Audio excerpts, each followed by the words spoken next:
kostky už jsou uvařeny. Chci se na ně podívat. Hodně to nabilo samozřejmě. Teď tu vodu slijeme a vymačkáme. Já mám na to takovýhle šťouchadlo na brambory. Hodně se mi to osvědčilo, dobře se mi s tím dělá. Tak, to musím dělat po částech, protože samozřejmě toho mám hodně dneska.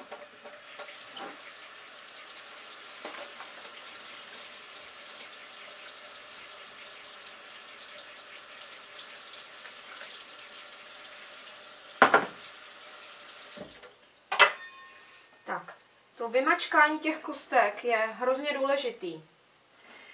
To byla ta chyba, kterou jsem dělala celou dobu, než jsem se takhle to naučila správně. Protože pokud ty kostky vymačkáte jenom trochu, tak tam zůstane ta pachuť a není to prostě ono. Takže nebojte se, to nevadí, že se ty kostky třeba trošku rozdrtí. To vůbec nevadí. Ale opravdu dobře to vymačká. Já na to používám takový starší sítko, ale drží.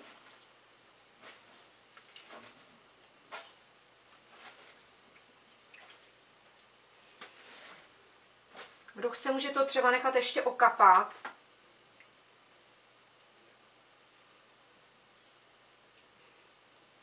Tak.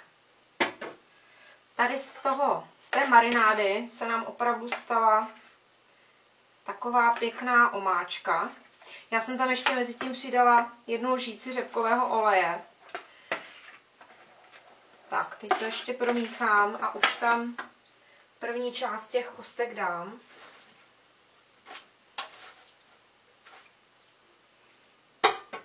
Čím líp to vymačkáte, tím vlastně se víc nasákne z té marinády. Tak.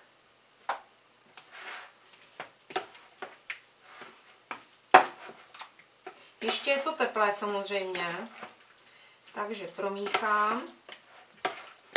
Už to začíná úžasně vonět, to parádní.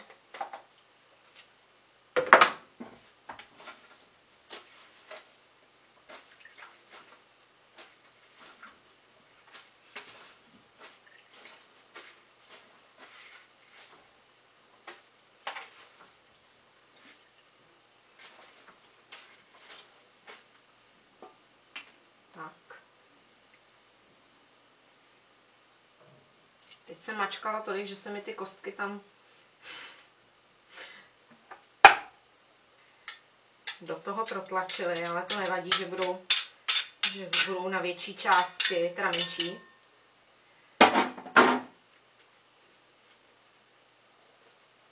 Samozřejmě ten způsob, jakým ty kostky vymačkáte, to nechám na vás. To je jenom nápad tohleto můj. Tak, další část.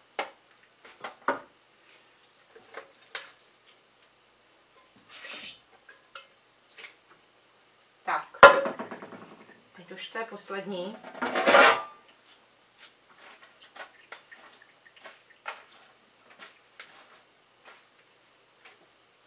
Já to chvíli nechám odtéct. A tím, že je to teplé, tak se to moc pěkně na to naváže. Vypadá to, že to bude stačit. Ještě stále tam nějaký olej dole je.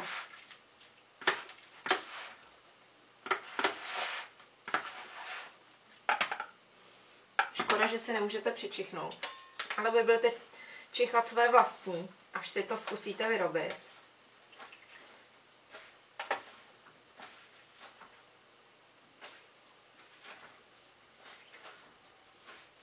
Tak.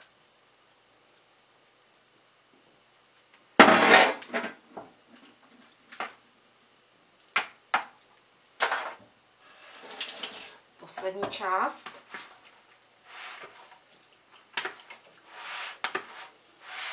Dobře promíchat, aby na všech těch kostkách byla ta marináda.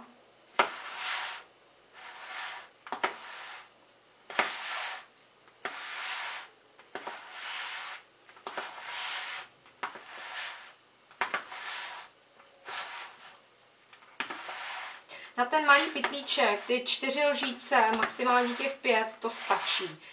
Tady myslím, že ta dvojnásobná dávka, že to bylo vlastně 3krát tolik, ne 2krát tolik. Ale myslím, že to bude v pořádku. Tak. Teď je potřeba nechat to vystydnout, jo? Vystydnout. Až to vystydne, dám na to nějakou pokličku a dám to do ledničky. V ledničce to nechám aspoň do zítřka. To znamená aspoň těch 24 hodin. Ono se to krásně namaruje. Když bude se vám chtít, můžete to párkrát vyndat, promíchat. Není to nutný, ale není to vůbec špatný, když to uděláte. Takže potom vlastně máte připravený polotovar na to, abyste z něj vyráběli, co vlastně budete chtít. Já jsem zjistila, že nejvíc mi chutnají silové kostky i ty plátky, když to osmažím na oleji.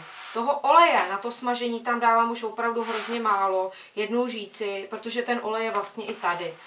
Takže potom, když to osmažíte na oleji, tak je z toho taková křupavá mňamka.